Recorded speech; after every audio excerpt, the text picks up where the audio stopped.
At the outset, I want to express, as many members have, as President Trump did, the admiration and respect for the bravery and skill of the officers who were on site that day, Secret Service officers, as well as all the local law enforcement. As it happened, my 9-year-old son was watching with me that afternoon, and it was hard to get him to turn away from it. And he asked who all those men and women were who jumped on Mr. Trump. And I said, in layman's terms, those are his bodyguards. And he said, what are they doing? I said, they're protecting him from a bullet. And he said, actually? And I said, yes. He said, for real? And I said, yes. And it was hard for him to process that. But as a reminder, I told him that there are men and women in the Secret Service and law enforcement and the military who are willing to die for our country. And it's an important lesson, I think, that everyone should take away from this, that you had very brave men and women on the ground there who were doing their job to protect this country, to protect a former president and a nominee for president, as they do every day for so many other protectees. Obviously, there were failures in the planning and preparation for this event. Mr. Rowe, we've heard that the shooter had a golf rangefinder.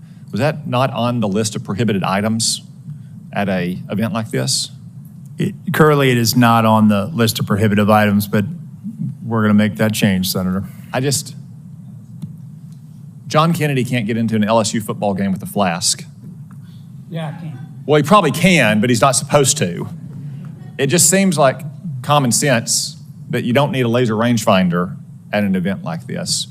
And it feels like that a lot of that was just the lack of common sense being exercised. Are officers not empowered on the front line to use common sense to say, like, if a guy has a laser rangefinder, he should be detained, or at least stopped and asked why he's carrying it around? If you have a building like this that's not secure from 150 meters away, someone, even the front line, lowest level, most junior officer, should be able to kind of like send up the red flag immediately and say, like, we need to halt everything right now and figure out what the hell is going on. I mean, do officers not feel empowered to use that kind of common sense? I would hope they would, Senator. I can tell you from our uniform division officers that run our magnetometer screening, they do a tremendous job. And even though something may or may not be on the prohibitive items list, they are well trained and they do exercise that good common sense. And you want this important message. Okay, I want every one of your officers all around the country to hear that their acting director wants them to exercise common sense. It doesn't have to be policy or protocol or procedure. They should exercise common sense. Thank you for that. So it was reported right before Ms. Cheadle's hearing last week that, in fact, President Trump's detail had requested more resources and those had been denied. She said that she did not deny those resources. You've testified this morning that you did not either. So who did? I mean, the Secret Service is not the post office. It's not this vast bureaucracy. Right. Like, I'm not surprised to hear that you knew the counter sniper. It's a small agency and you have a lot of career officers. Like, surely you've gotten to the bottom by now of on whose desk this request landed and who denied it. So, Senator, sometimes when they make a request, they may not have the asset available. For example, there may be, instead of, the detail may say, hey, we want 15 magnetometers.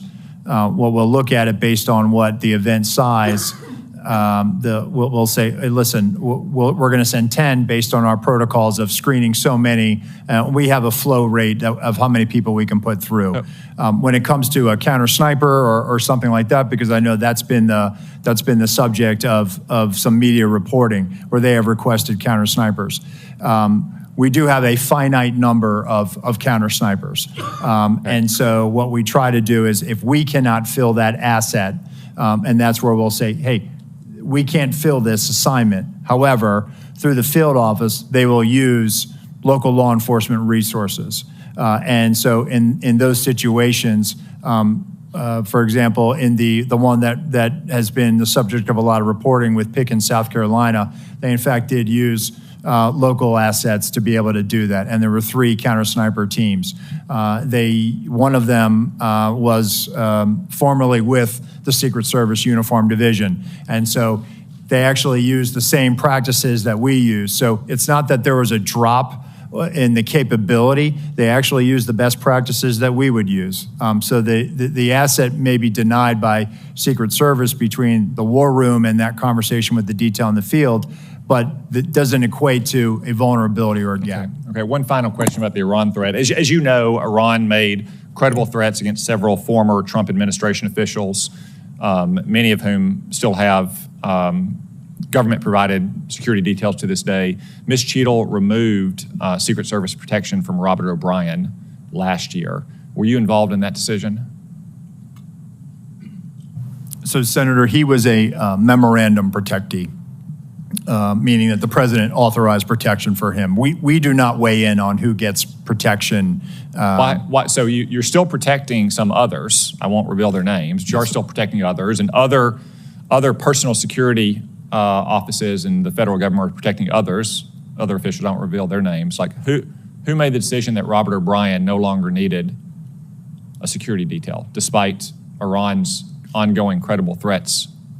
So I can tell you, sir, it wasn't the Secret Service. We don't factor into that decision. Can you take a look at why that happened now that you're in charge, and consider the possibility that he might still need that protection, given all of his counterparts in the Trump administration still have protection? I will do so, Senator.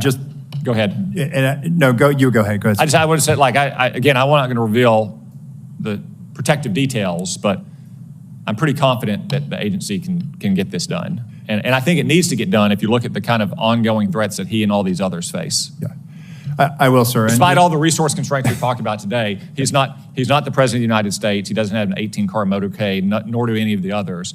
I think he needs that protective detail, and now that you're in charge, I'm asking you to take a new look at that and also talk to your supervisors inside the department about whether you can spare just that small, limited amount of resources, okay?